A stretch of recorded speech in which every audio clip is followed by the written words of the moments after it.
Good morning. My name is Schneider Devi. I'm a research data coordinator with Moffitt Cancer Center in Tampa, Florida. I wanted to welcome everybody to the Bloodless Medicine and Surgery Week of 2025. It is May 17th, 2025. Um, I wanted to let everybody know that May is a Bloodless Medicine and Surgery Awareness Month. The Bloodless and Medicine Surgery Week in the month of May is meant to raise awareness about BMS as a superior form of healthcare. And it is organized by the Bloodless Medicine and Surgery Group in University of Calabar, Nigeria, in collaboration with the Bloodless Medicine and Surgery, BMSS. The Society for Advancement of Patient Blood Management, SABM, and the Malaysian Society of the Patient Blood Management, MyPBM. The theme of the Blood Medicine and Surgery Week of 2025 is Bloodless Care in Orthopaedics and Trauma. So we're going to have a co-moderator here, but we're going to move along and we're going to go over some housekeeping rules for the Bloodless Medicine and Surgery Week, that conference that we have today. All questions should be placed in the Q&A section, and we want to minimize the chats during the talk so not to distract other attendants and the speakers as well. The program is being streamed in the BMSS YouTube channel in case anyone has difficulty joining with Zoom. So we want to start to introduce our speaker, Onyinye Aguzu. She is BP Pharm. She is a deputy director of the Pharmaceutical Services in the Department of Pharmacy, Federal Teaching Hospital, Ori, Imo State, Nigeria. She is an active member of the Bloodless Medicine and Surgery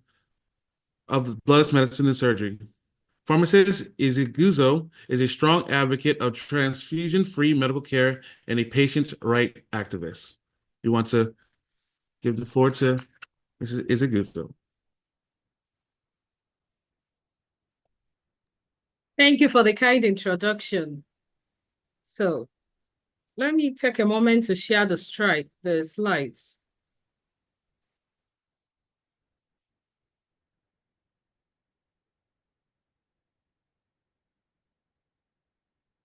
You can see the slides now.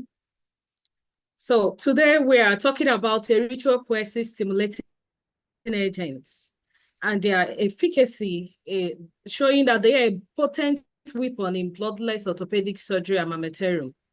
Throughout the week, a lot of speakers have mentioned these agents during the course of their discussion because of how useful they are in bloodless medicine and surgery.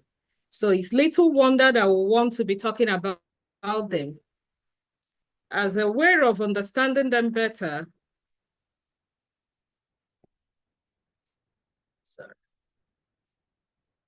So as a way of understanding these erythropoiesis-stimulating agents better, I want us to start by looking at the hormone which they mimic its function, and that is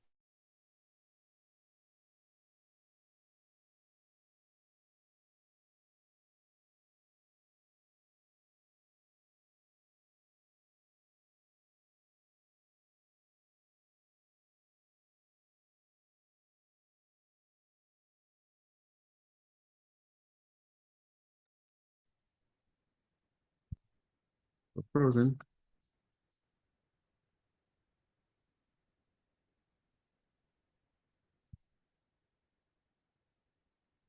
Is it Guzo, you're frozen?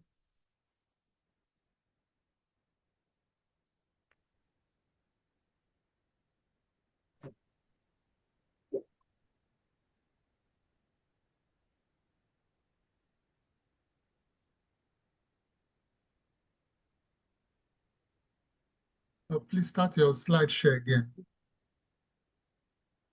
Sorry, I don't know what network is doing today.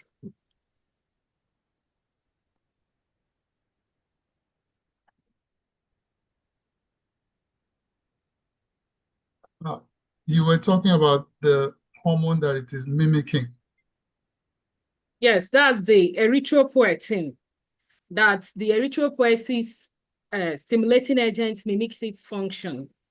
I mentioned that it is a glycoprotein hormone produced mainly in the kidney, that is in adults.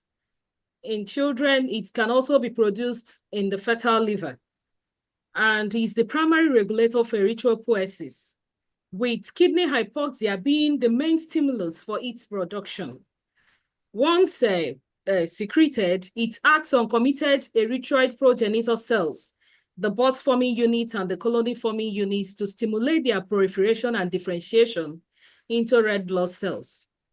The use of erythropoietin started some years back, a century ago, when two French investigators realized that when they injected a small amount of plasma into anemic rabbits, the anemic that a small amount of plasma from anemic rabbits that were injected into normal animals caused an increase in red blood cell production within a few hours. Initially, they referred to this activity as hemopoietin, but as their investigation went on, they came to the conviction that there was a single protein responsible for this activity. They referred to this protein initially as erythropoietic stimulating activity. Finally, it was termed erythropoietin.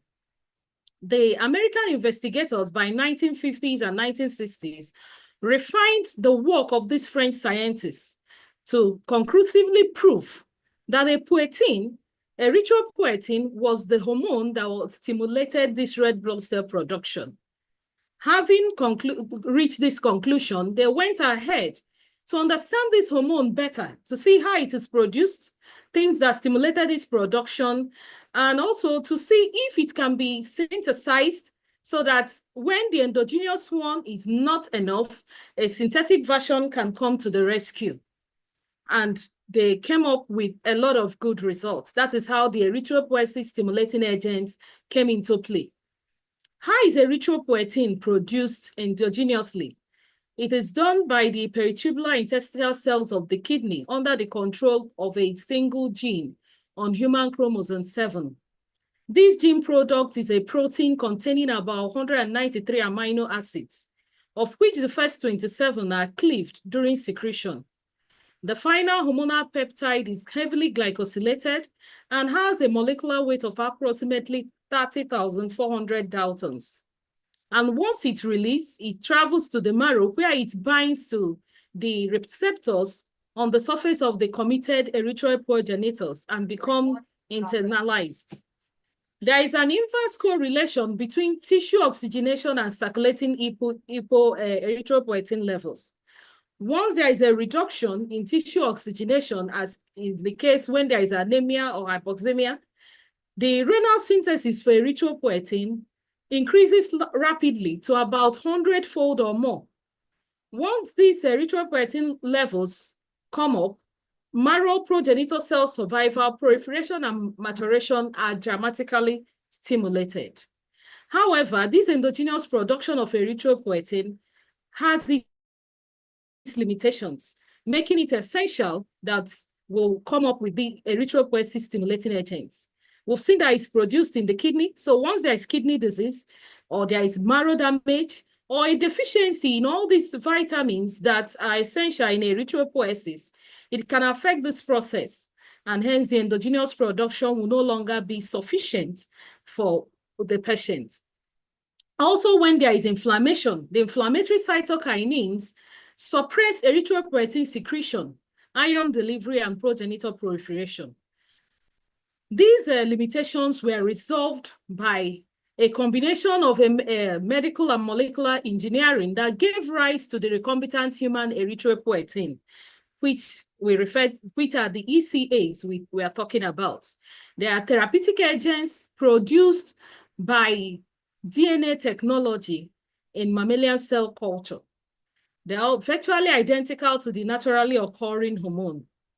These ESAs, we have about 5 of them currently available. We have the poietin alpha, the poietin beta, the omega, the delta, and the double poietin alpha. All these agents have the same amino acid sequence.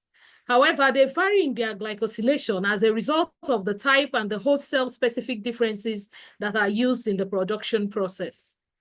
The poietin alpha was the first to be synthesized. That was earlier in 1983, after the gene coding for erythropoietin was identified. The American Genetic Research Corporation synthesized this poietin alpha, patented it under the name epoetin. The poietin alpha has about 165 amino acid and a molecular weight of approximately 30,400 Daltons. It's also produced by mammalian cells into which the human erythropoietin gene has been introduced. It's formulated as a colorless liquid solution in sodium chloride buffered with a sodium citrate or sodium phosphate. It comes as a package injections in 1 ml vials containing about 2,000, 3,000, or 4,000, even 10,000 international units. It has to be stored in the refrigerator between -20 degrees Celsius to -70 degrees Celsius. The storage is very important as heat can denature this protein and affect its efficacy. Not just the storage. We also want to see that you maintain the cold chain until it gets to the end user, as heat can affect it at any stage. Then we have the poietin beta, which was the second that was synthesized after the poietin alpha. Was produced by, the first one was marketed by, as Recomon, produced by the Roche Group. It's also similar to the alpha when it comes to molecular characteristics and the pharmacokinetic data. However, slight differences come in their molecular weights. It's higher than that of alpha, and it has lower number of silated glycan residues. These slight differences confers upon this poietin alpha, but some advantages over the poietin beta, some advantages over the alpha, such as it has a longer elimination half-life. It's also packaged in prefilled syringes like the alpha, coming in these solutions and buffered with these things, the urea, sodium chloride, sodium phosphate, and water. It also has to be stored in the refrigerator and supplied cold chain, just like the poietin alpha. The next one that came into play was the poietin omega.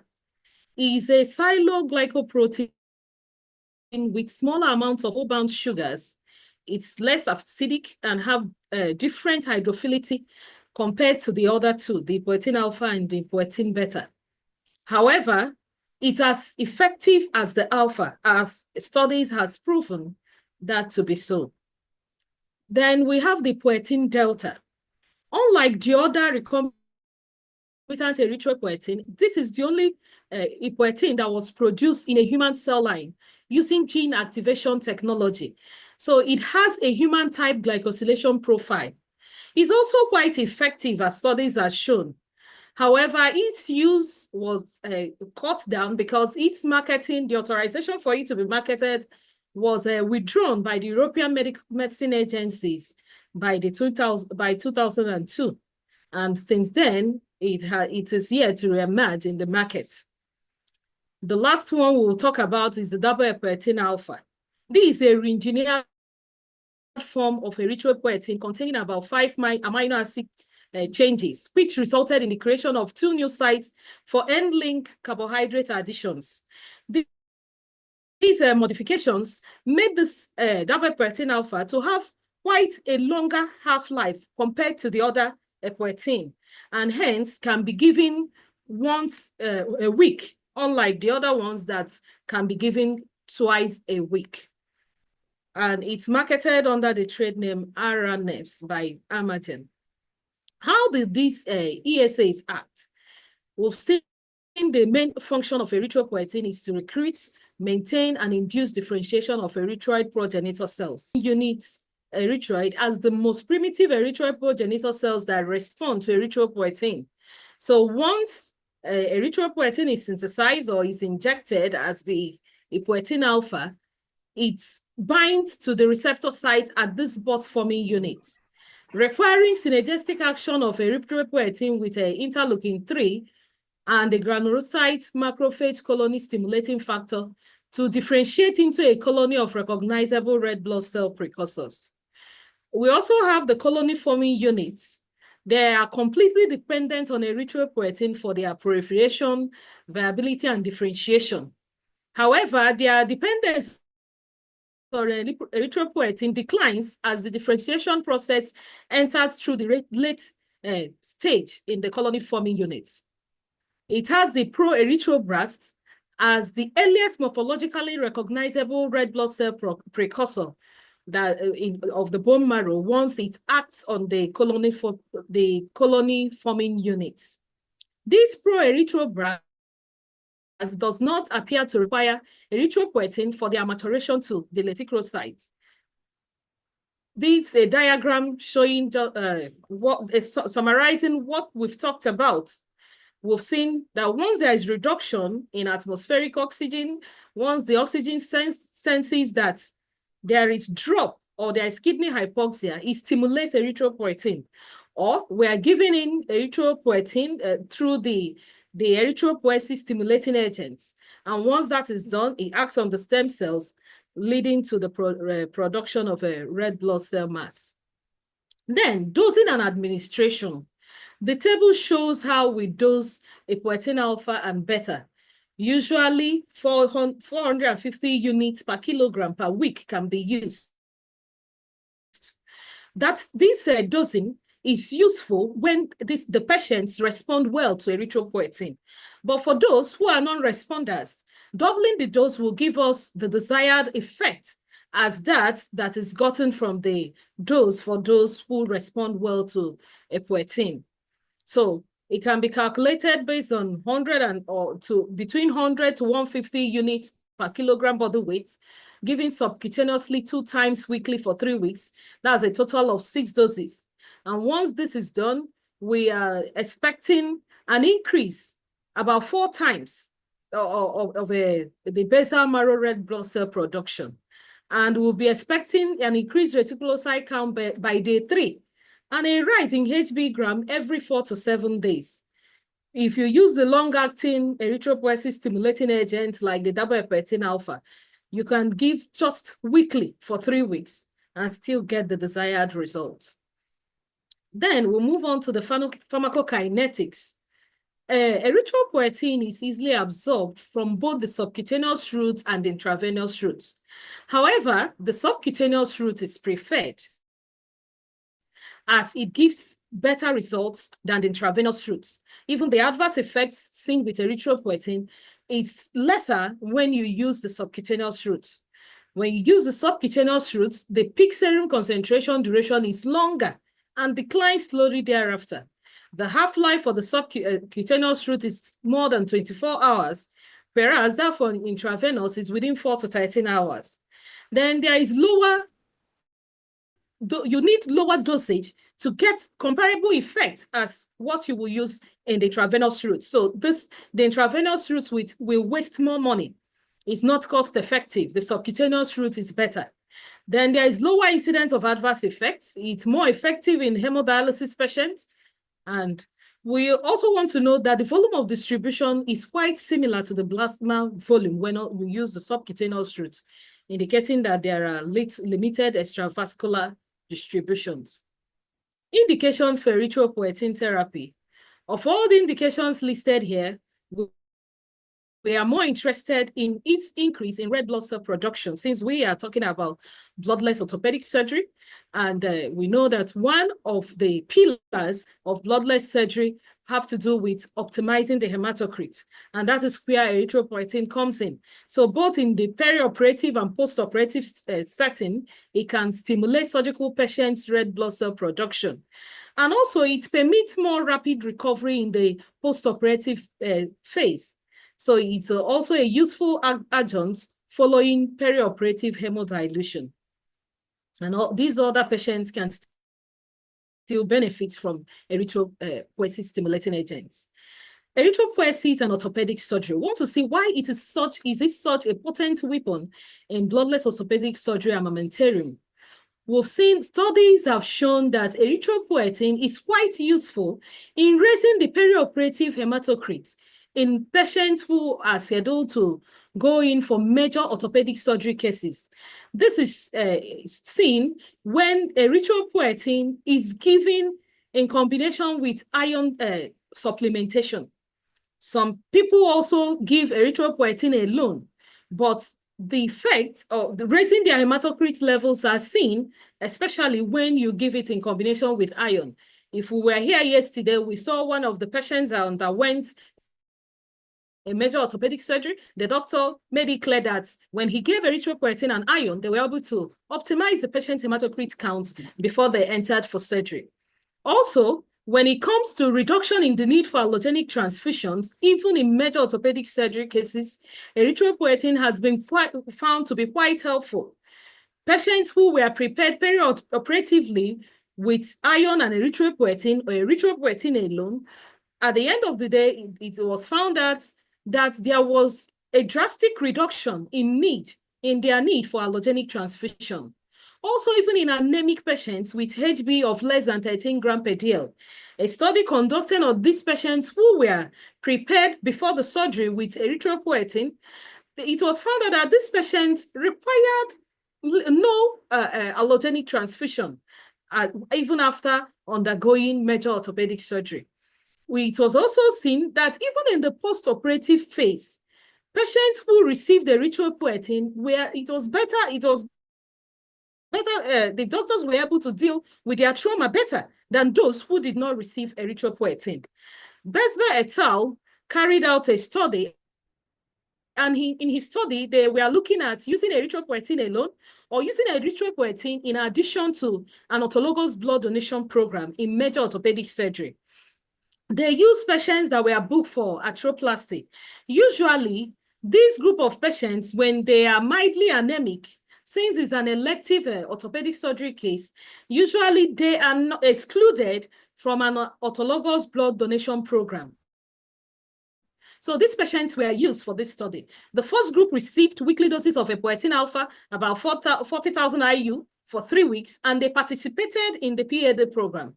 Whereas the second group received only epoetin alpha alone. And at the end of the study, it was clear that both groups, there was effective reduction in their need for allogenic transfusion. In fact, showing that those who participated in the PAD program was just a pure wastage, since there was no advantage of the PAD program over those who received epoetin alpha alone. And we know that the PAD program is not one used in bloodless surgery. It is also better than the epoetin alone is better than this perioperative autologous donation. The reasons are clear. One, there are scheduling difficulties. You've scheduled the patient for surgery. You now want to bring this patient in when he will be coming for donation, resulting in wastage and time consumption. And then there is limited shelf life of blood. By the time you are carrying out the surgery, the blood that's been stored, most of them would have lysed. And then we have perioperative anemia. In fact, one of the speakers that talked about iron deficiency anemia made it clear that most patients, at the time they are presenting at the hospital, most of them are anemic already. Then why would you want to expose this patient further to anemia by encouraging the patient to participate in a PAD program? We also have the risk of bacterial contamination, and there is also risk of clerical errors. All these make this PAD program not an option in bloodless surgery and in other surgery too. Then it was also discovered a lot of other surgeries proved that in orthopedic trauma, erythropoietin can be quite useful both in the regeneration and rehabilitation phases. And it has been proven that erythropoietin helps in bone healing and bone formation. However, just like every other drug, there will be interactions associated with these erythropoiesis stimulating agents. There are some positive interactions. Food that contain iron, like eggs, cereals, meat, vegetables, they assist these ESAs. Hence, we want to encourage our patients who are on them to go more on these foods, as they will give synergistic reaction when used concomitantly with the ESAs. Then foods that are rich in vitamin A, like palm oil, the carrots, the sweet potatoes, cantaloupe, can also increase the production of erythropoietin. Fresh pomegranate juice was seen to decrease the fasting serum erythropoietin in patients with type 2 diabetes. It was not clear whether this can be seen in other patients, but we don't want to take chances. So patients who are on erythropoiesis stimulating agents will do well to avoid the fresh pomegranate juice at that time period. Then the drug interactions, we have drug interactions with immunomodulating agents like the lenalidomide, the pomalidomide. It was seen that when used concomitantly with erythropoietin, the risk of thrombosis was increased, as a thrombosis is one of the side effects that are seen with erythropoietin.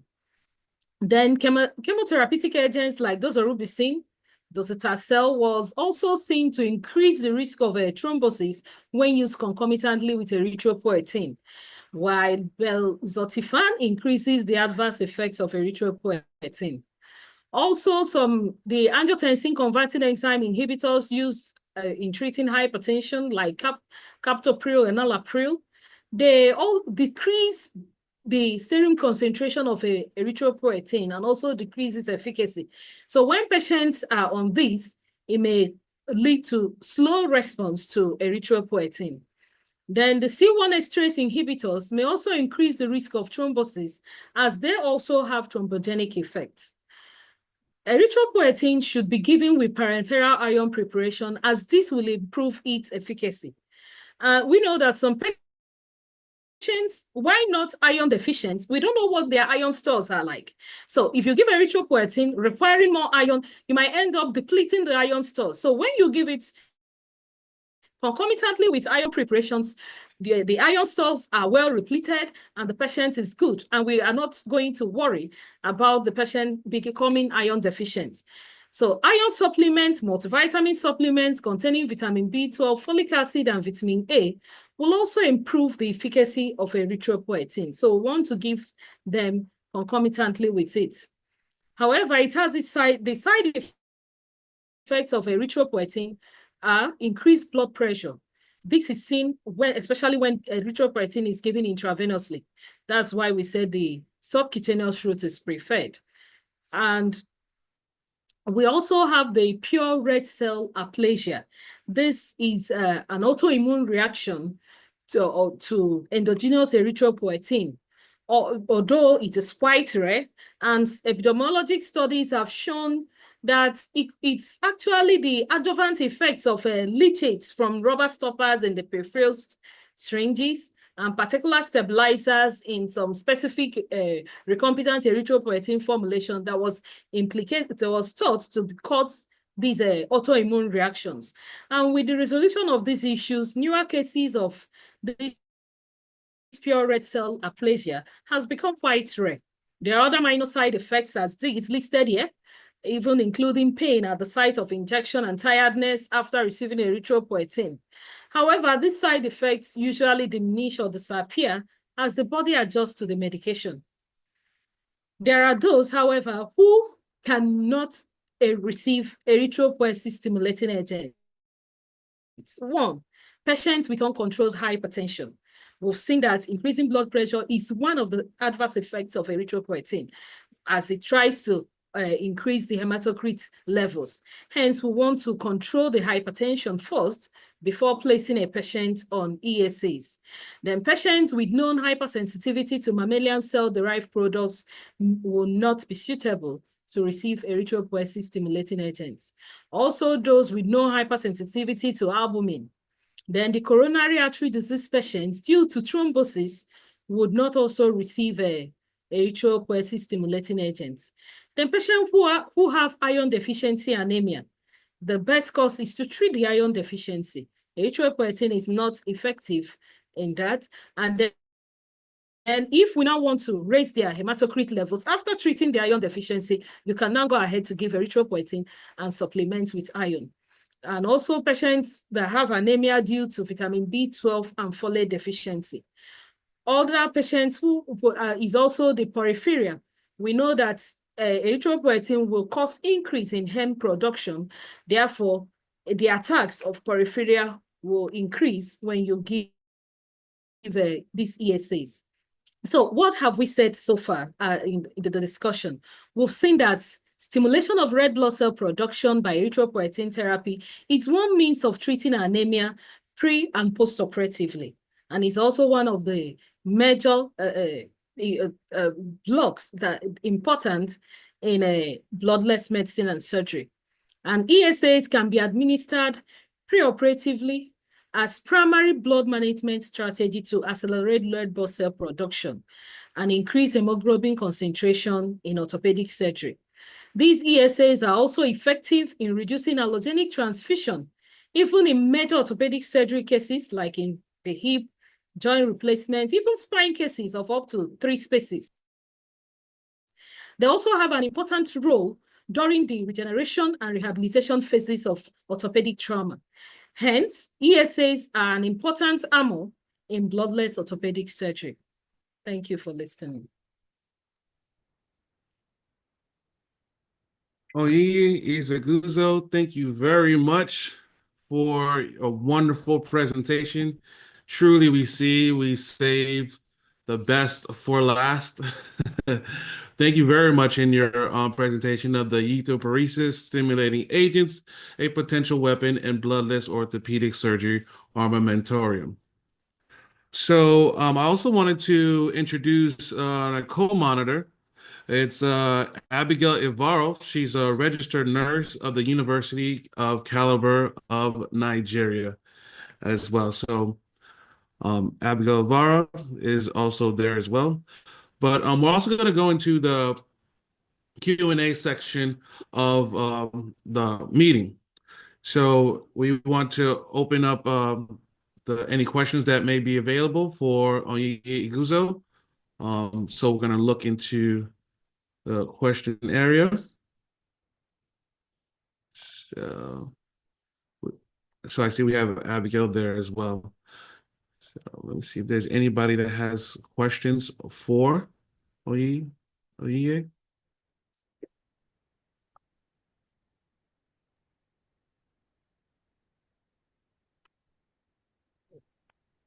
So let me commend our pharmacist Oyiye Izaguzo very much for such a wonderful presentation.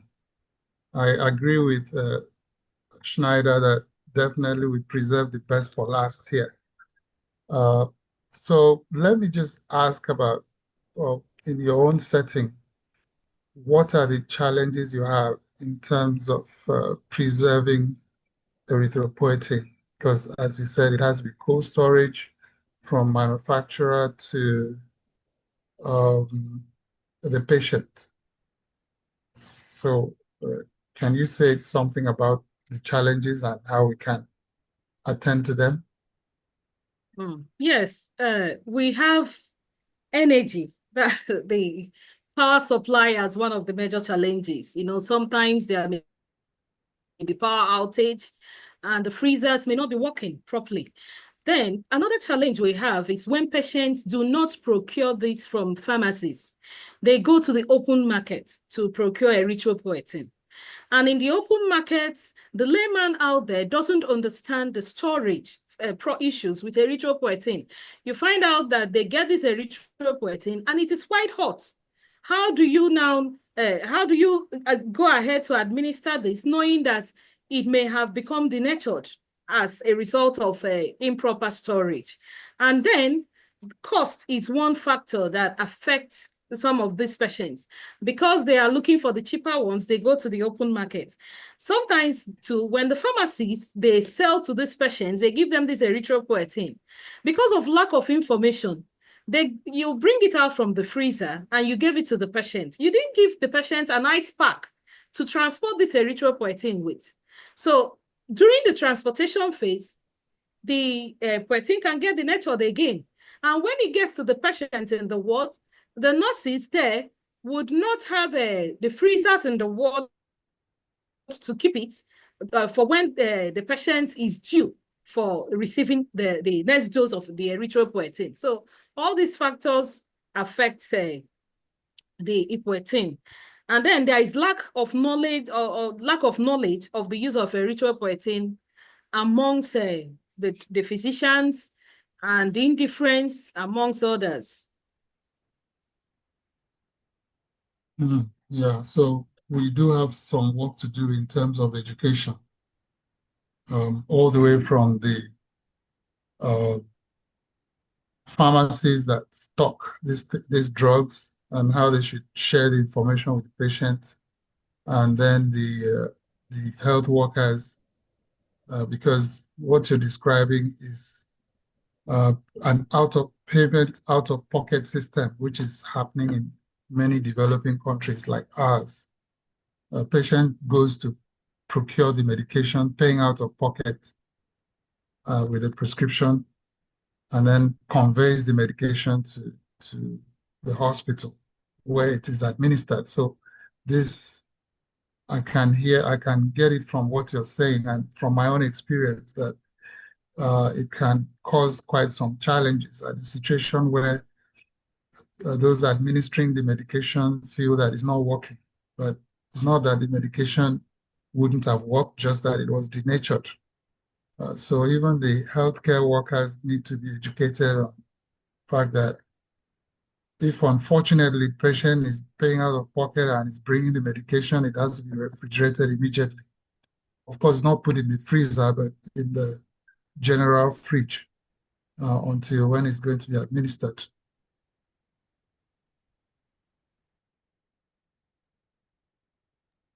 Thank you very much for that. Did we have any other questions? I wanted to make a little comment. Naida, thank you so very much. The network at my can you hear me? We can't, your voice is very low. If you can turn up the volume a bit. We can hear you, but just that you need to speak louder. Can you speak a little bit closer and louder? Can you hear me now? Yes, a bit better. Okay. I'm so sorry that the network has been very bad at my end today. I really missed this lecture because I was very interested. In my department, that's what we use often for my patients. And like it has been said, the challenge of having the potency of this drug is so much in our session here. Often you ask the person to bring the medication because they're not available within the hospital pharmacy, and they bring it very hot. This is not supposed to be. This is supposed to be carried on ice pack. And so therefore the education given to the patients for their relatives, they keep coming with them from the pharmacy that way. And so I think I see the pharmacies outside there do not educate the relatives too, or the person how to convey this medication. I want to say if it is used to have an aspiration, you could educate or bring this up within your union and let them tell the patients that come to buy this medication, the method of conveying them to the nurses who will be administering this medication. At least let them provide that.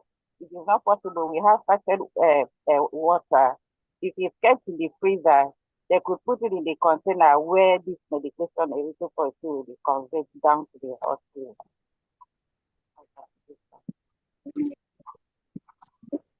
Thank you very much for that. We also have a question from Marilia Alfonso. Yeah. So Okay. go ahead Okay. and ask your question. Okay, thank you, dear colleagues, and thank you, Abigail, for your explanation. So I would like to know, in your clinic practice, did you have the need to use erythropoietin more than 10 days, please? Is that question to me? Did you understand my question?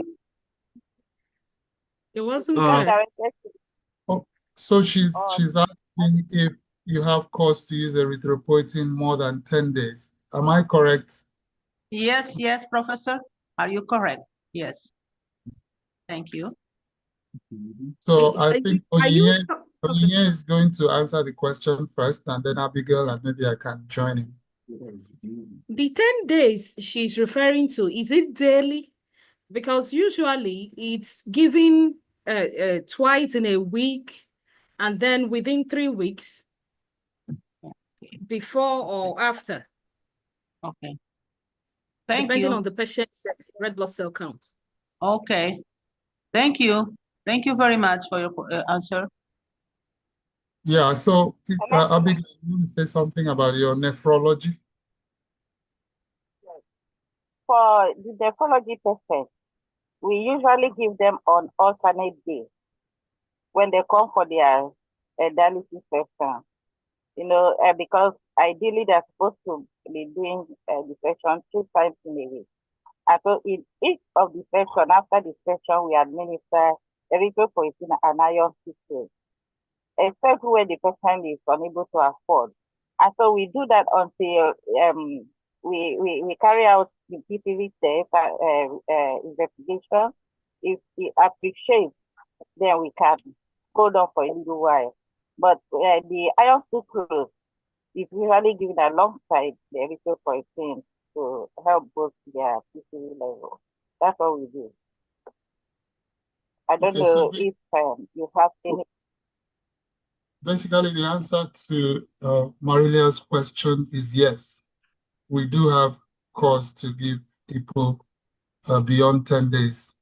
As a matter of fact, depending on the regimen, if you're giving, say, twice, thrice a week, you may not be able to, I mean, maybe you're trying to raise the hemoglobin if it was quite low, as in trauma surgery, orthopedic surgery. Okay. The minimum you may give is like 2 weeks, but sometimes may go on for, I mean, like thrice a week for up to 3 weeks. And you're monitoring, you're checking the hemoglobin. And when it rises to the level that you want, then you stop. Of course, in cancer surgery, it is not advised to raise the hemoglobin or to try to use EPO to raise the hemoglobin beyond 12 gram per deciliter. So that in other cases, let's say you're preparing a patient for open reduction internal fixation or hip replacement surgery, you might want to take that hemoglobin to 14, gram per DL or whatever you can achieve without hampering the flow of management. The patient would eventually have surgery, and so you try to raise it to as high as you can, considering also the expected blood loss at surgery.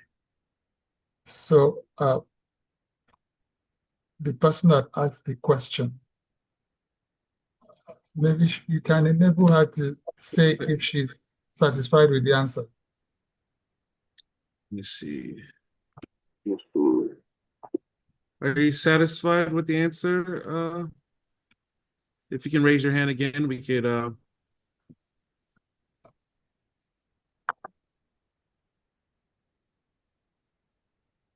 okay. You just raise your hand again. Let us know if you're satisfied with the answer or if you have another follow-up question. We do have a question on the chat. It's from it's asking, in the UK, we frequently recommend EPO and iron supplementation for Jehovah's Witness patients.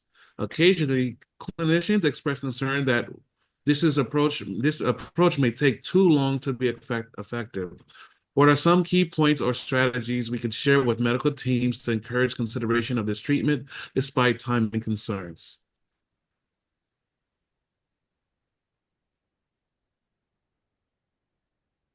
Okay, so it's clear that actually it's true that there might be a delay since we are looking at a reticulocyte increase coming within 3 days after injection.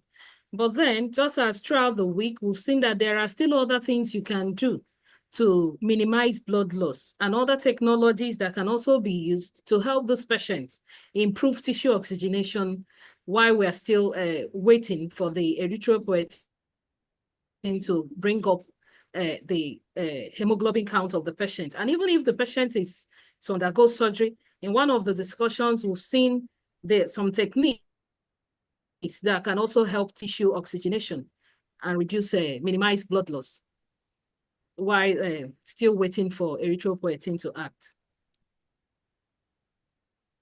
Thank you very much for that. Yeah, so if I may add to Onye's excellent response, what Onye is saying is that this is multimodal. When you're doing bloodless surgery, it's multimodal. It's not just erythropoietin.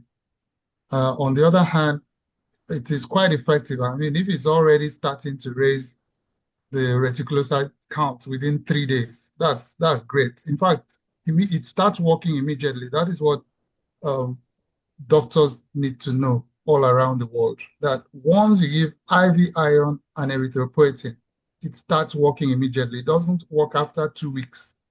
It's just that the parameters, the hematological parameters, may not be obvious until maybe a day, 2 days, 3 days. I think, I don't know if anybody has any other comments. We have some colleagues here. Dr. Refa is here, Dr. Simotoe, Sandy, if they have other comments they want to make.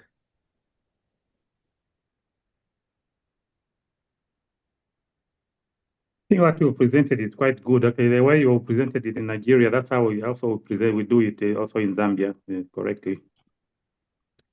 Mm-hmm.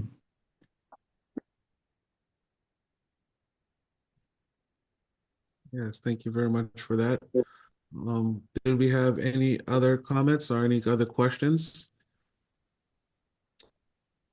Thank you. You answered questions thoroughly. So we're going to bring the Q&A portion to a close, and we're going to move ahead into the Bloodless Medicine and Surgery Basic Quiz. So what we're going to do here. Before we do that, please let's thank our speaker very well. Oh, I'm sorry. Okay, we're gonna thank her again. Again, Oyi Izaguzo, thank you. Like I said before, we really saved the best for last, as Dr. Yusoro has said. We really appreciate presentation. And Dr. Simitoe says it's given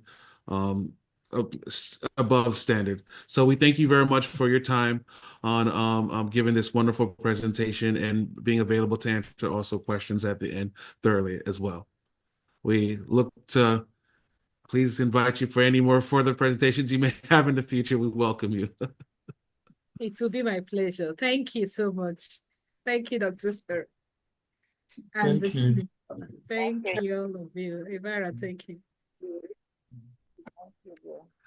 All right. Like we mentioned before, I'm going to have the assistance of the co-moderator, Abigail Ivaro. So we're going to move, like I said, to the Bloodless Medicine and Surgery basic quiz. So we have a poll that's up. We've launched it, and we're going to. It's 10 questions that was asked, and we see that there has been already a couple responses on there as well. So the first question goes into asking the following can increase hemorrhage in a trauma patients.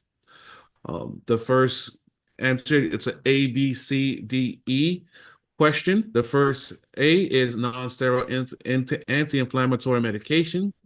B, garlic. C, ginger. D, blood transfusion. And E, all the above. So we see that the majority has said that it's E, all the above for it. And I'm trying to see where is the correct. Can everybody see the quiz? We'll give the answers at the end, though. Okay. Okay. All right.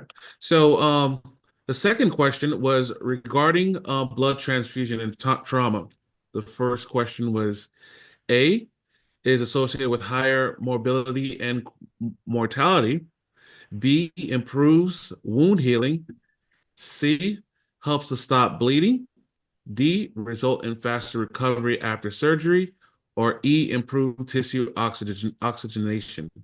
So we see that the majority has chosen it's associated with higher morbidity and mortality. Of course, we'll wait to see if that's the correct answer. And number 3, the question asked, the statement is regarding anemia and iron therapy in orthopedics and trauma. Number A was iron deficiency anemia is common. B, optimizing hematocrit to a important technique in the second pillar of bloodless medicine and surgery. C, anemia increases morbidity and mortality. D, oral iron is best used in erythropoiesis stimulating agents. And blood transfusion is safer and more effective than iron therapy.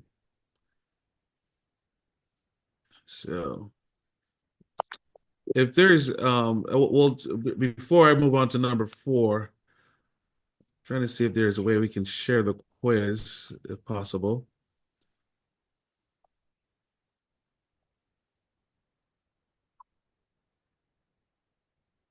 I don't see that we can share the quiz.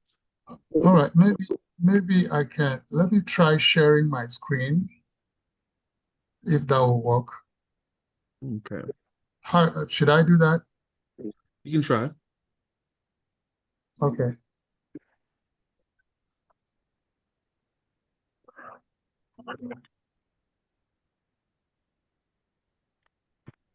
However, all the attendees, including the panelists, are supposed to be able to access the quiz on their screens, and they should be able to scroll on their own, either move forward or backward.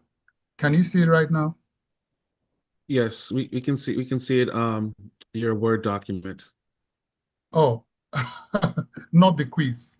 Not the quiz. We see the Word document, and I believe it's highlighted. Some green highlights as well. Okay, I'm sorry. It's the wrong share then. I was trying to show my screen. Yes, I believe you can share pop-ups on Zoom if you're actually on Zoom. Unless Let me try again. yeah. Still showing the Word document. Correct. Okay, so I give up. Just carry on, please. So, like Nathaniel mentioned earlier, Dr. Ursoro mentioned earlier, you can look into the lower part of your panel, and it will be accessed under the icon polls and quizzes, or in more. It'll be available there as well. So we're going to move on to question number 4 regarding the use of intravenous iron therapy in orthopedics and trauma. A, it is contraindicated in children. B, it is always the choice in iron therapy. C, is the most predictable and effective route perioperatively. And D, erythropoietin is always added. D, vitamin C, vitamin B12, and folic acid are not needed when using iron. So we see that majority has chosen C, and we'll continue to see if that's correct. And 5, regarding erythropoietin, A is best used with oral iron. B, it is associated with hazards of hemorrhage. C, it is a steroid hormone. D, it can increase blood count by increasing bone marrow activity up to 4 times. E, it lowers platelet count. The majority has chosen D. C, 6, regarding methods of minimizing blood loss in orthopedic surgery. A, TXA is a procoagulant. D, vitamin K is only useful in liver disease cases. C, positioning of patients on the op table is not a proven method. D, phlebotomy is a significant cause of iatrogenic anemia. E, pneumatic tourniquets in orthopedic surgery do not require timing. See that the majority has chosen A, TXA is a procoagulant, and we'll see if that's correct. And 7, blood salvage and reinfusion. Letter A, the first part, A is cost-effective if anticipated blood loss is 20% or more of the patient's blood volume. B, it is not practical in orthopedic and spine surgery. C, is absolutely contraindicated in cancer surgery. D, makes it difficult to estimate blood loss. And E, outcomes are similar to blood transfusion. So we see that the majority has chosen A, and we'll see it again. That's correct. And 8 is bloodless surgery. A makes for ethical challenges than blood transfusions. B is multidisciplinary quality surgical care without blood transfusion for improved outcomes and protection of patient rights. C emphasizes technology as the main modality. D, zero transfusion ends in similar outcomes as 1 or 2 unit transfusions. E is only for patients who decline blood transfusion. So we see that the majority has chosen B with a definition of bloodless surgery. So we'll see if that's correct as well. And 9, which of the following is not true? A, Dr. Denton Cooley was the first to carry out bloodless open heart surgery. B, World Bloodless Surgery is to celebrate Dr. Cooley's birthday. B, bloodless surgery started out as an advocacy. D, scientific evidence is in the favor of bloodless surgery made Dr. Ron Lappin and other surgeons to completely abandon transfusion. And E, bloodless surgery led to innovations and improvement in surgical techniques. So we see that the majority has chosen B, World Bloodless Surgery is to celebrate Dr. Cooley's birthday. We'll see if that's correct. And the last question is, which of the following is an advantage of bloodless surgery? A, faster wound healing. B, lower incidence of tumor recurrence and progression. C, lower mortality. D, lower cost. And the last one, E, all of the above. So thank you all for participating with the polls and the quizzes, and we're going to share the correct answers right now.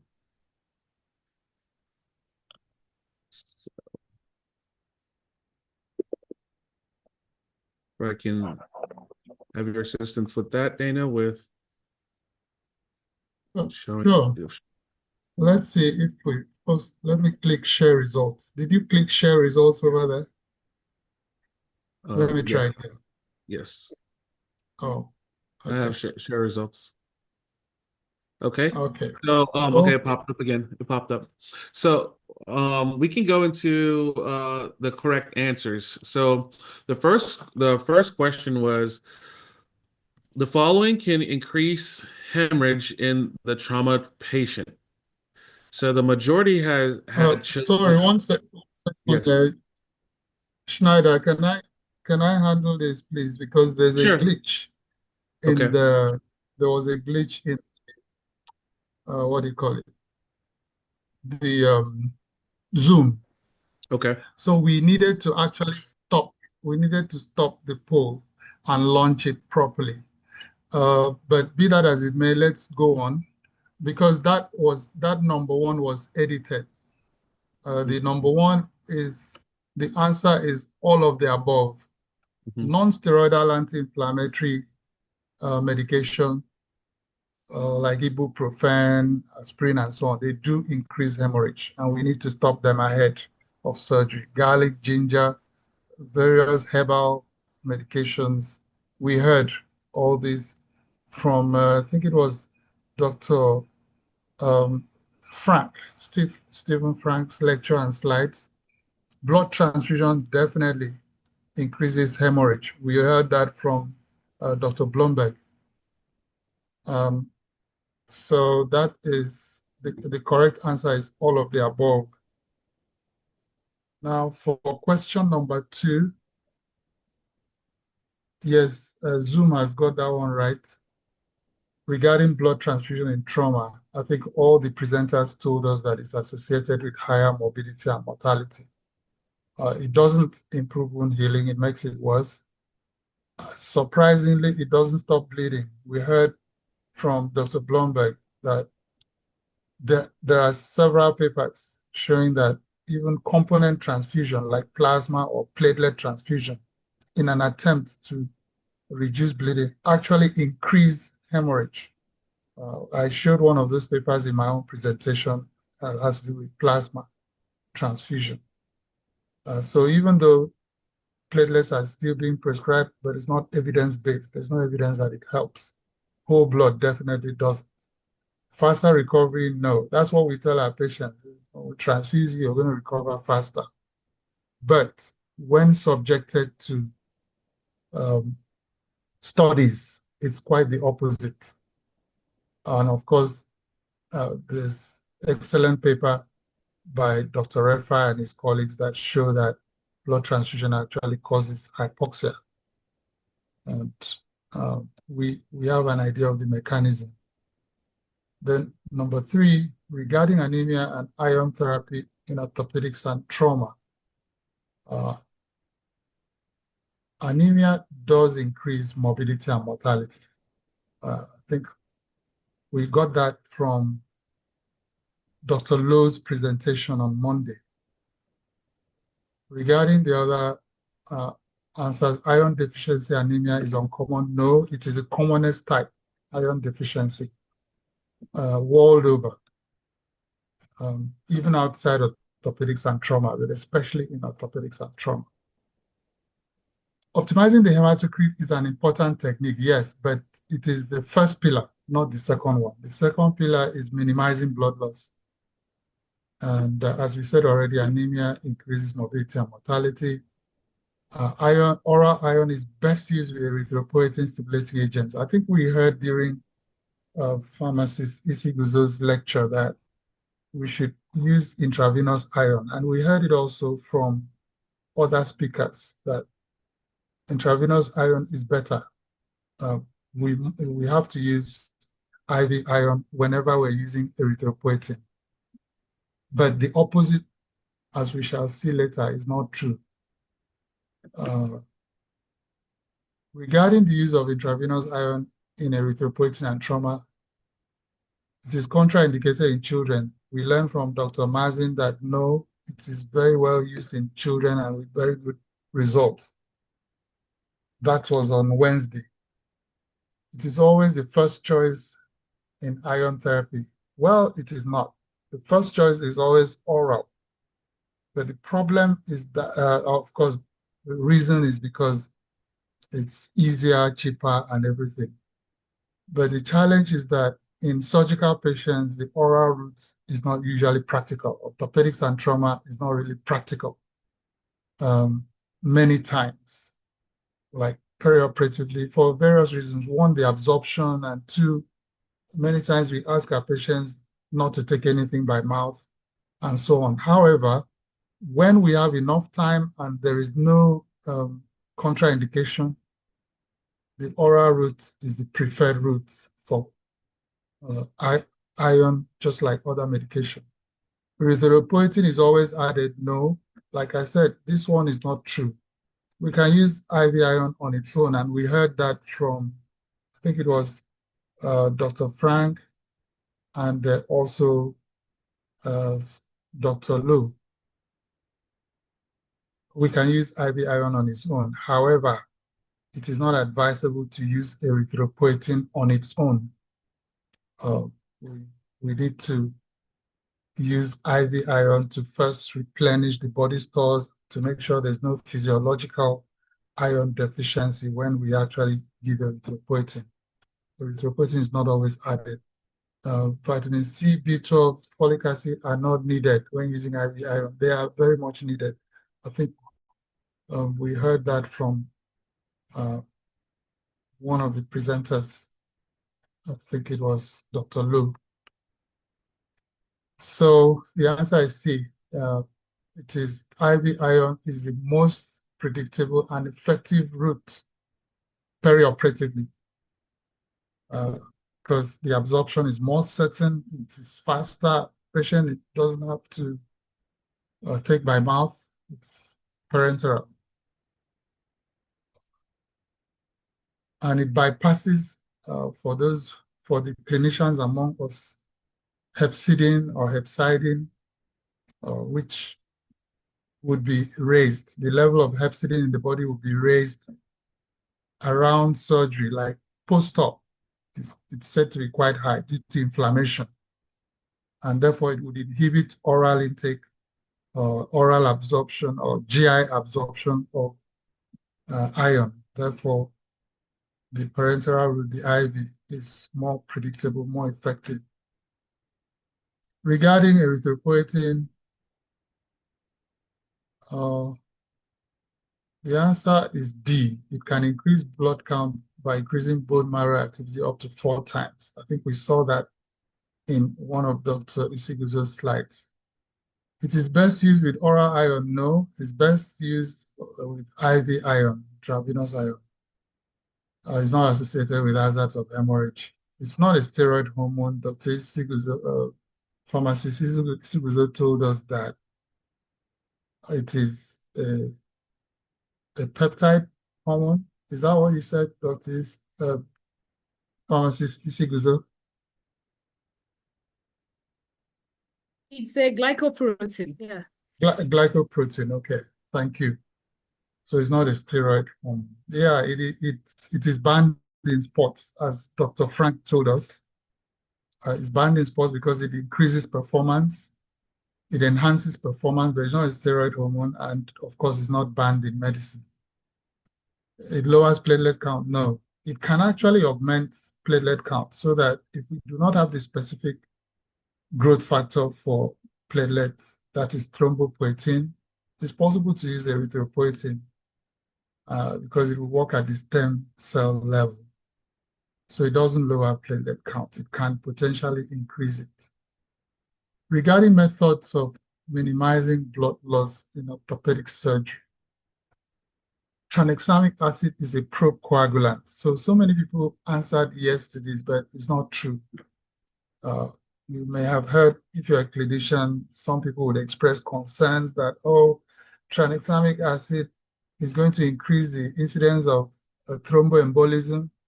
Well, all the studies show that it doesn't. It is not a procoagulant. We call it an antifibrinolytic. So it prevents the fibrinolysis that occurs at the end of the coagulation pathway. So it doesn't really increase blood clotting as such, but it stabilizes the blood clot. Vitamin K is only useful in liver disease cases. No, it has another mechanism of action, an acute mechanism of action. I do not have it offhand, the biochemistry of it or the pharmacology of it.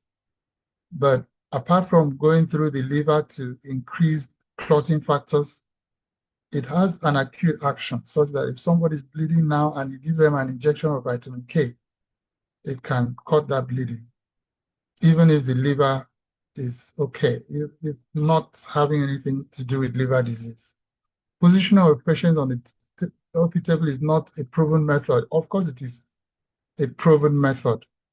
I think we first heard from Dr. Mode Hissam, Dr. Hissam, the Malaysian orthopedic surgeon.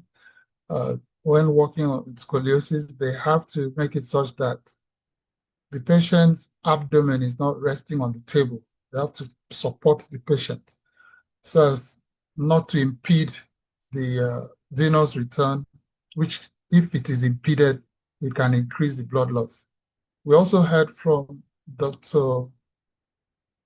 Aguirre, who told us that flexing the knee seriously reduces the amount of blood loss during total knee replacement surgery. And for us in general surgery, certainly, like we're going to do thyroidectomy, we have to make sure that the head and neck are above the right atrium. In fact, whichever part you're operating on should be above the right atrium. So if you're doing a thyroidectomy, patient should be semi-sitting or reverse Trendelenburg. But if you're doing a hemorrhoidectomy, there should be a slight head down or Trendelenburg position to keep the part being operated above the right atrium. Phlebotomy is a significant cause of iatrogenic anemia. Again, we heard this. It is very true. We heard how important this is. I think Dr. Frank showed us sizes of bottles, phlebotomy blood collection bottles. So it's important to avoid excessive and unnecessary phlebotomies. Pneumatic tourniquets in orthopedic surgery do not require timing. Dr. Aguirre told us that it requires timing, whether you're doing manual or pneumatic. And the pneumatic tourniquets come sometimes with automatic kind of timing, where you can set the time. So the correct answer is D. Phlebotomy is a significant cause of iatrogenic anemia. And number 7, blood salvage and reinfusion. A is cost effective if anticipated blood loss is 20% or more of patient's blood volume. This was in Dr. Soydam's slide on Monday. So if the blood loss is not much, there's no need. I mean, if it's 500 mils or less, there's no need to set up for blood salvage. All of us, most of us can lose 500 mils without even resuscitation. But if a patient is losing 1,000 mils for an adult, of course, or 20%, that it is cost effective and reasonable too. It's not only cost effective, but it is beneficial to set up blood salvage. B, it is not practical in orthopedic and spine surgery. Not true. We heard from the spine surgeons, the orthopedic surgeons, they even showed us how they do it. Dr. Mode showed us a video where they were recycling the blood, sucking it, and then recycling it. It's absolutely contraindicated in cancer surgery. That was discussed. It's not an absolute contraindication. There are concerns, mostly theoretical, that in suctioning the blood, you could take some cancer cells and put it in the patient. But actually, the filters used for this blood salvage, they take out everything except red blood cells. Anything that is bigger than a red blood cell is removed. Even white blood cells are removed, unfortunately, and the platelets. So while some surgeons may decide they don't want to use blood salvage in cancer surgery, others use it. And for those who don't use it, of course, we know that bloodless surgery is multimodal, so they can use so many other methods. Outcomes are similar to blood transfusion, certainly not. The outcomes are much better. There's a study that Dr. Frank showed us from Johns Hopkins showing that reusing the patient's own blood leads to better outcomes than blood transfusion. Please At the end, if anybody still has questions about any of these questions, please, you can still raise your hand and ask. I can see some questions in the Q&A. Bloodless surgery, A, makes for more ethical challenges than blood transfusion. Strangely, no, because when you talk about ethics in medicine, there are 4 pillars. One is autonomy, and bloodless surgery doesn't force anything on anybody, so it protects patient autonomy. The other one is beneficence, that is providing benefit, and bloodless surgery has been demonstrated by evidence to be beneficial, whereas transfusion, till date, there's no evidence of benefit. The third one is non-maleficence, that is not causing harm.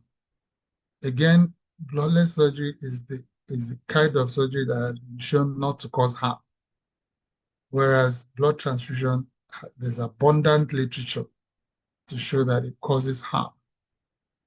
The last one is justice. Justice.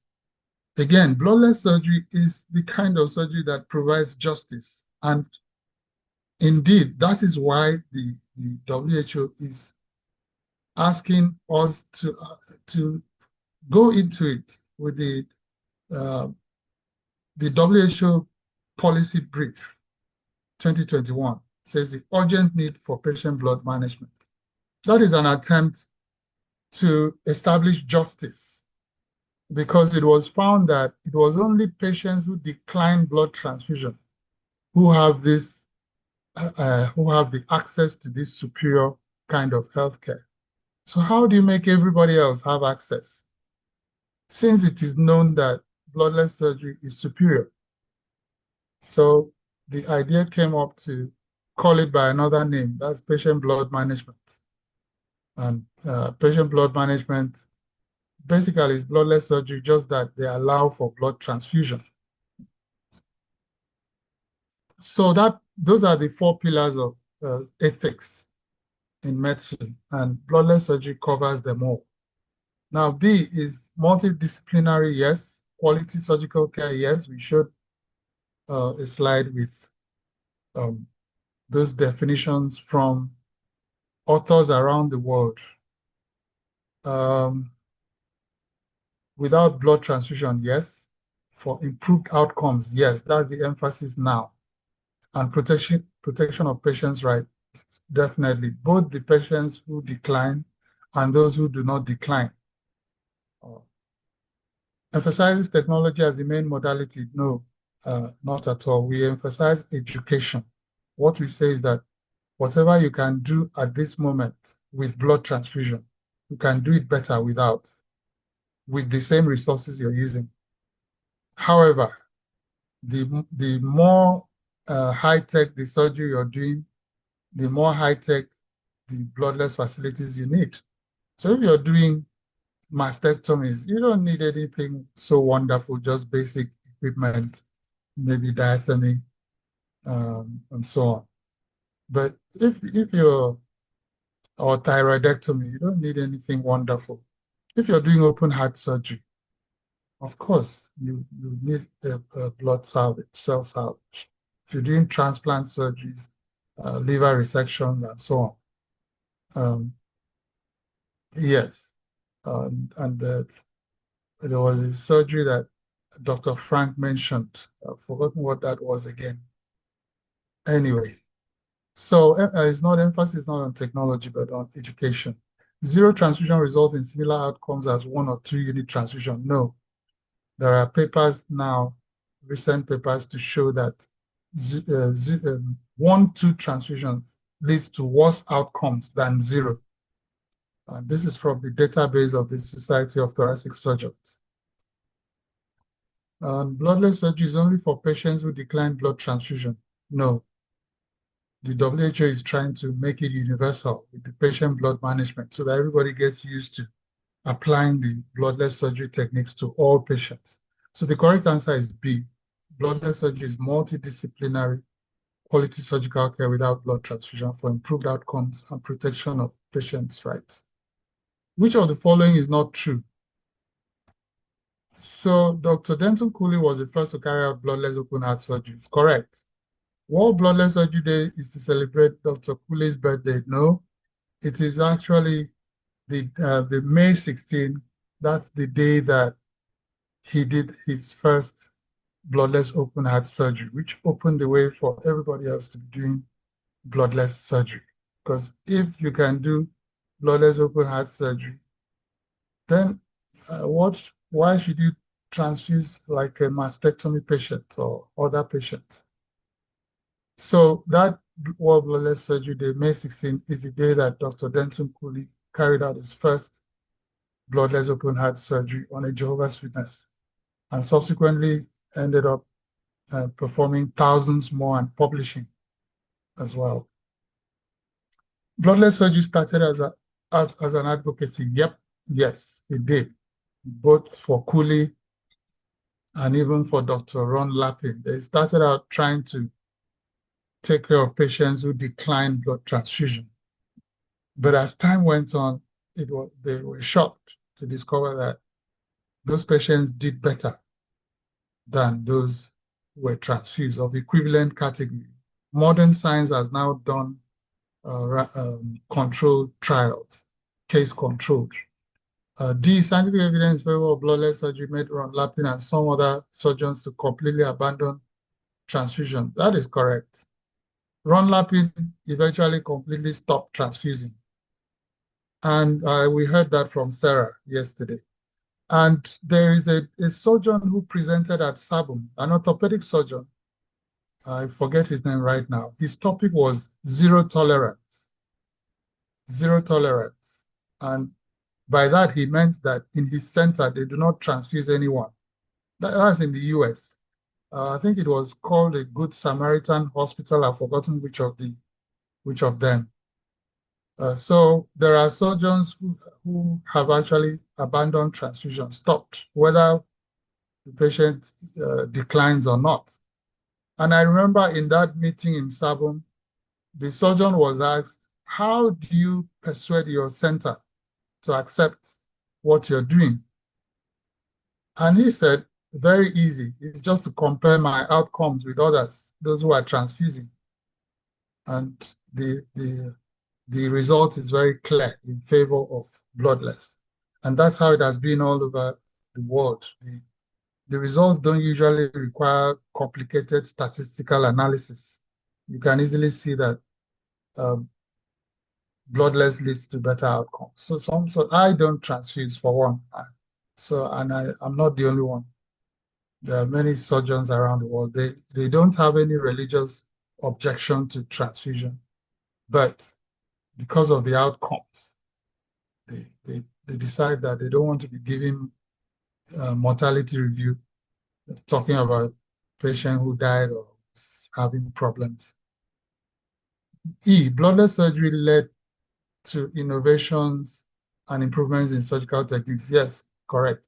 So this question was asking for which is not true. What is the answer that is not true? So World Bloodless Surgery is not celebrating Dr. Cooley's birthday, but the day that he did his first bloodless open heart surgery. And finally, which of the following is an advantage of bloodless surgery? 1, faster wound healing. Yes. Lower incidence of tumor recurrence and progression. Yes, we heard that from Dr. Blomberg, and we heard about faster wound healing from Dr. Soydam and others, Dr. Franks. Lower mortality, we heard from all. Lower cost, surprisingly. Yes, when studies are done, it's found out that bloodless care is associated with lower cost. It was also on Dr. Blomberg's slide. I think it was his last slide. So the answer is all of the above. So that brings us to the end of the quiz, and over to you, Schneider. Thank you very much, Dr. Isaro, for that wonderful breakdown of the quiz. We also wanted to thank all the panelists and attendees and all the organizing committees and the speakers as well. We also wanted to see if Abigail, did you have anything else to add?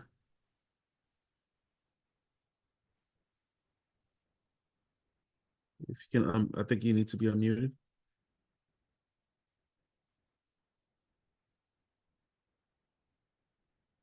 No, we cannot hear you.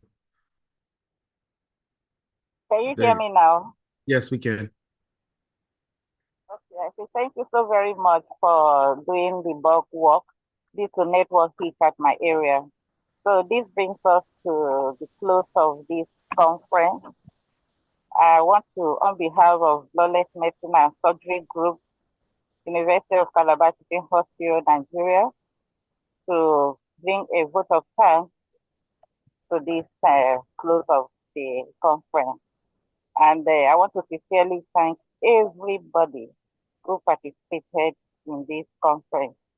With the team Bloodless Care in Orthopaedics and Trauma, it actually started on the 12th of May, rounding up today being 17th May this week.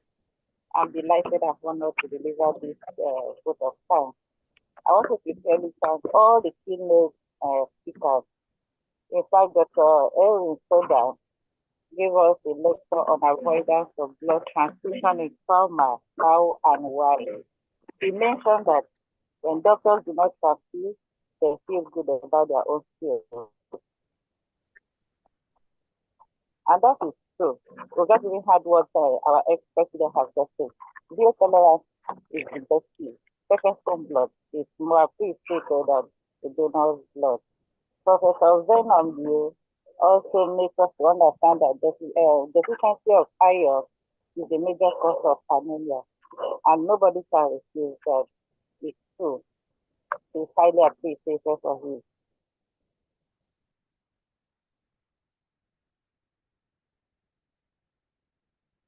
So it seems that we lost connection with Abigail. Thank you very much, Abigail, for oh, I think she's coming back.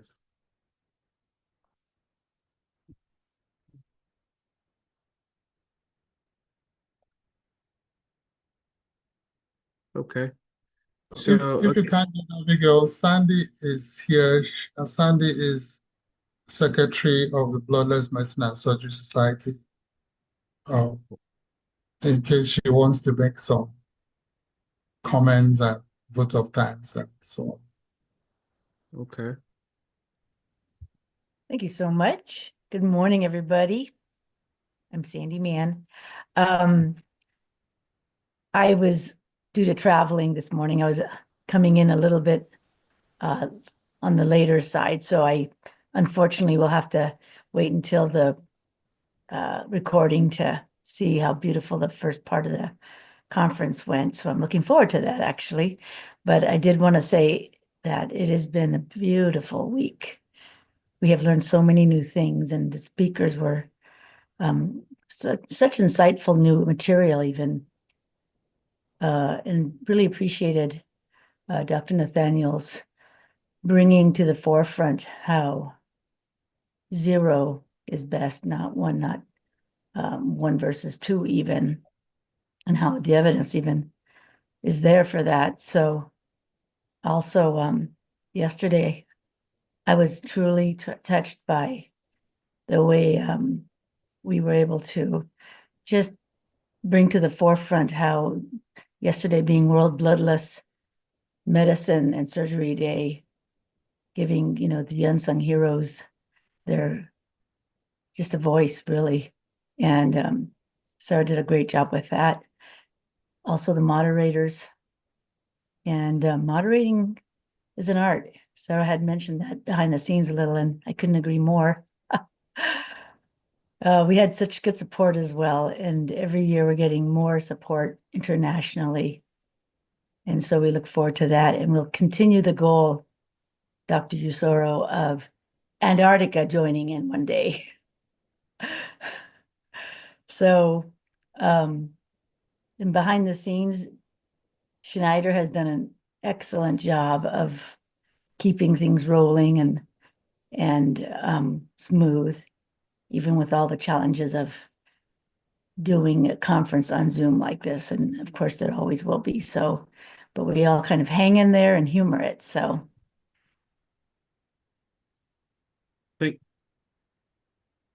Thank you very much, Sandy. I didn't want to cut you short. Did you have anything else to add? Nope, I'm good. Thank you.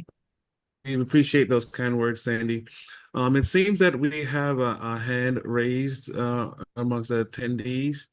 We'll just give them a permission to speak. Matteo, go ahead and talk.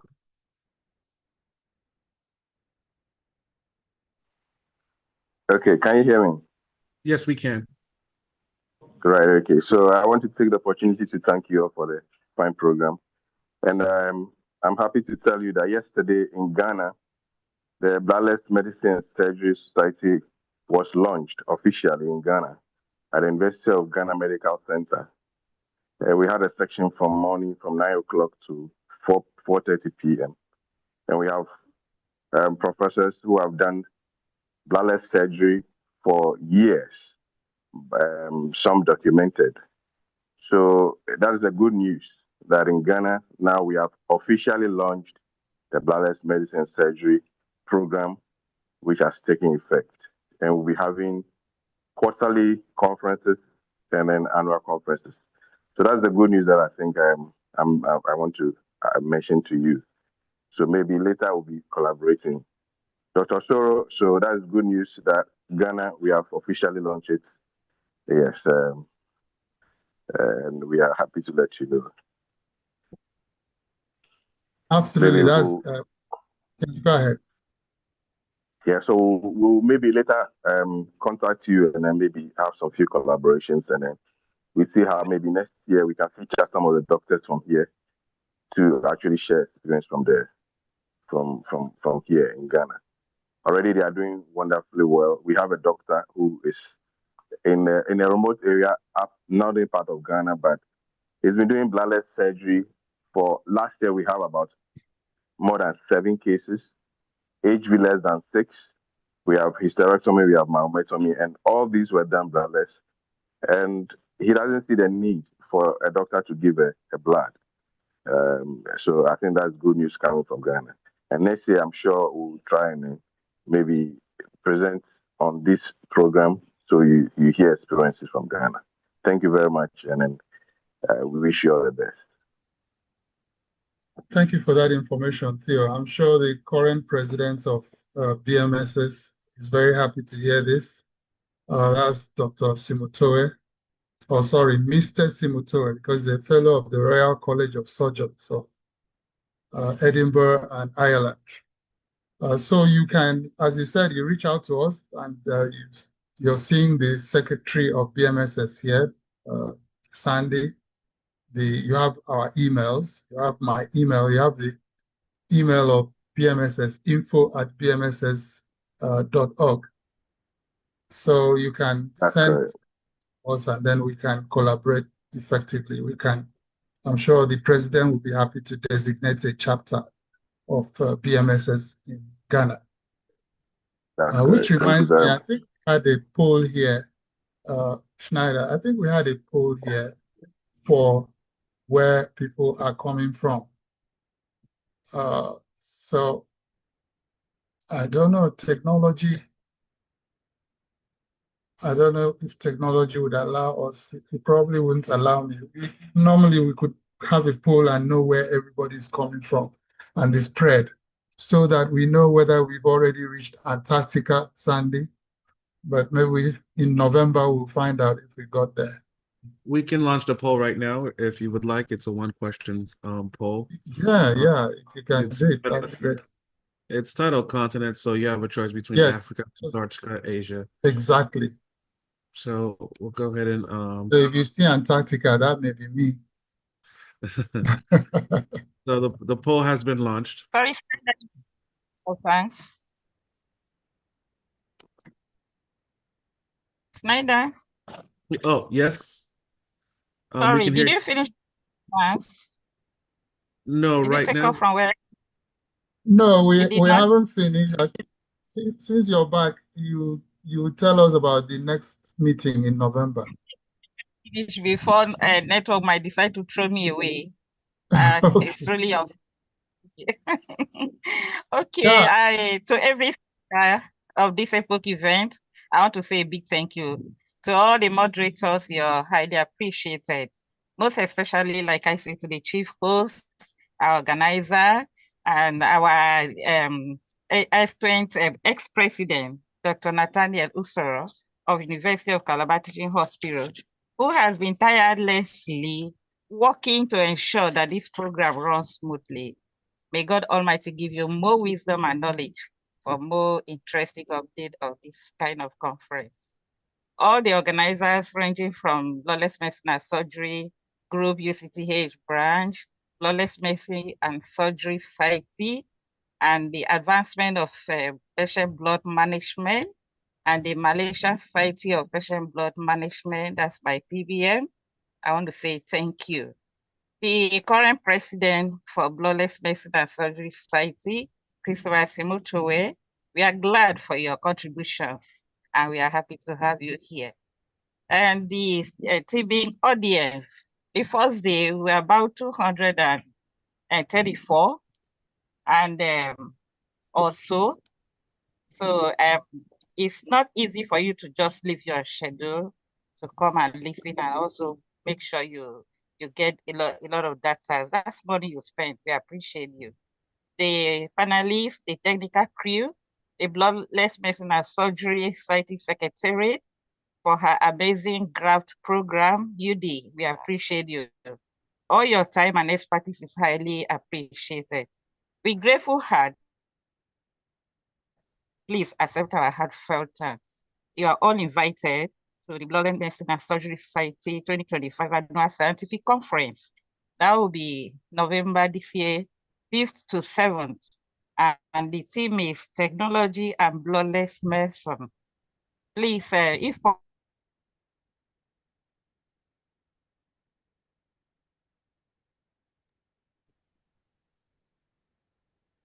Did I succeed in showing the poster?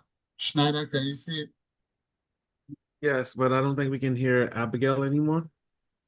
Okay, I think she has a difficulty with network.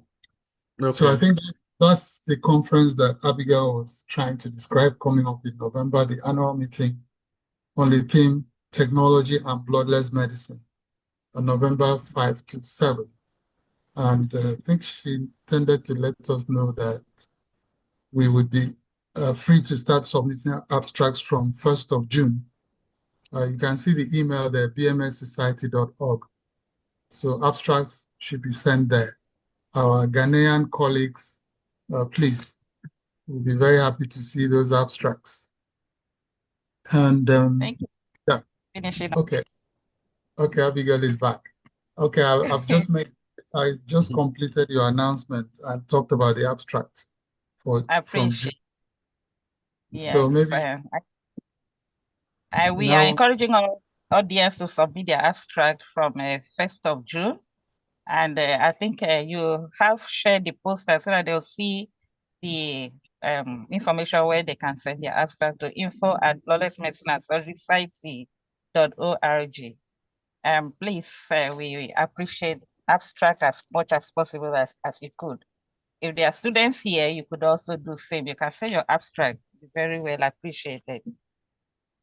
That being the end of this session, and we want to ensure we all turn up our video or our cameras so that we have a screenshot. And over to you, Dr. Snyder. Maybe this can be done before I go off so that I can appear a little. Okay. So before we do that, we wanted to share the results of where everybody's coming from, like Dr. Soro said. So we're going to end the poll right now. We're going to share the results.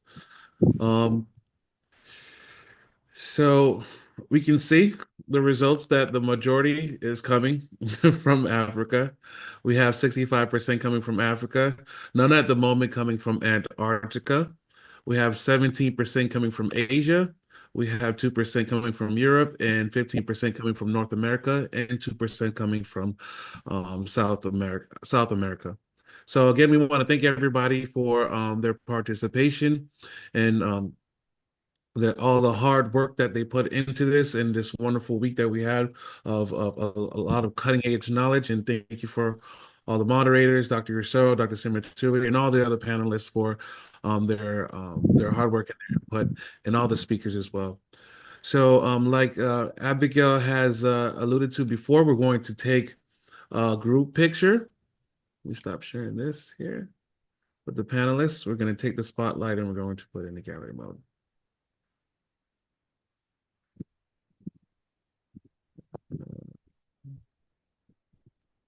Okay.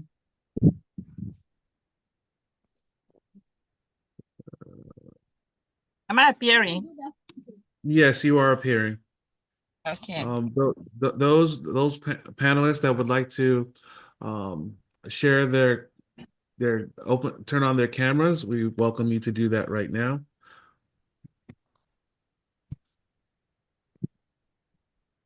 Please tell us when to smile. Yes, I will.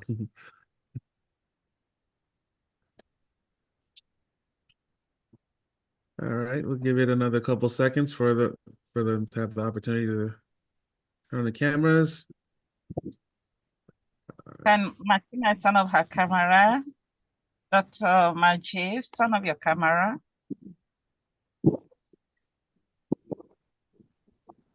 And, all right, so we're going to go ahead and do that. Going to so on everybody, if they can smile. Okay.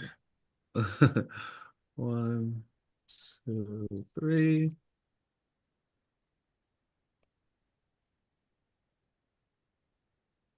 Let me see. Okay, good. We have it saved. You kindly send the pictures to our group. Yes, I will. That's what I was going to ask. I think for everybody to have access, we may have to put some of them on our LinkedIn. We have a LinkedIn page, and also we have we're on Facebook. I think UD is running the Facebook, and also our website, so that even the attendees, or unfortunately, the attendees are not shown in the picture. Yes. But anyway. All So, right. over to you. Thank you, everybody, for again for attending. Just wanted to invite anybody else, Dr. Simatui, any last words before we end? I think Sandy and Abigail already gave a good summary of everything else. So I think we're all looking forward to meeting again in November. Okay. All right. Thank you very much. All right, so we're going to end. Dr. Refai? Dr. Refai? Hello, yes. Sorry, guys. Okay. How are you?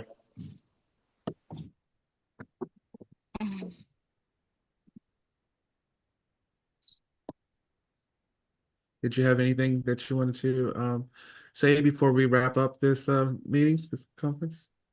Thank you very much. It was a very successful meeting as usual. Appreciate all your effort, guys.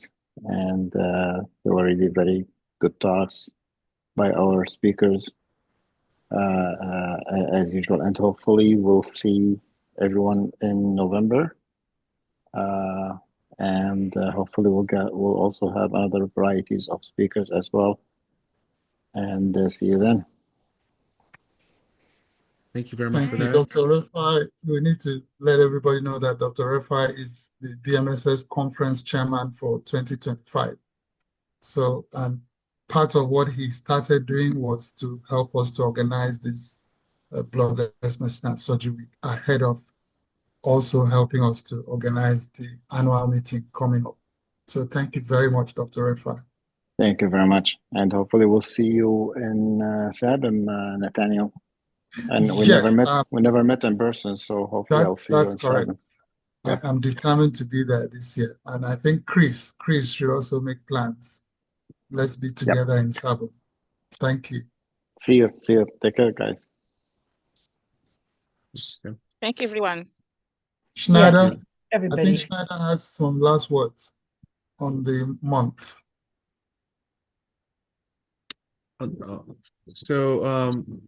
This is the Bloodless medicine and surgery month. Was there anything else that you wanted to add besides that, noting that? Okay, I thought you wanted to let everybody know that yes, this is the month and it's not over. The month will end on the 31st. That's when we get our paycheck. So that means we continue the awareness in our centers and with social media and whatever other methods we can use in our, like I think next week in my own department, we're going to feature a journal article from Johns Hopkins Bloodless program. So the awareness continues, even though the week is ending today. So what you're saying, Dr. Osoro, is that everybody has a chance to be their own hero. Exactly. Be a hero in their own outcomes and everyone else's. Exactly. Yes. Absolutely. Be their own champion. To be a champion in their own setting. We can all be champions. So over to you again, Schneider. Thank you very much, Dr. Usura, for wrapping it up nicely for us. Right. So again, thank you, everybody.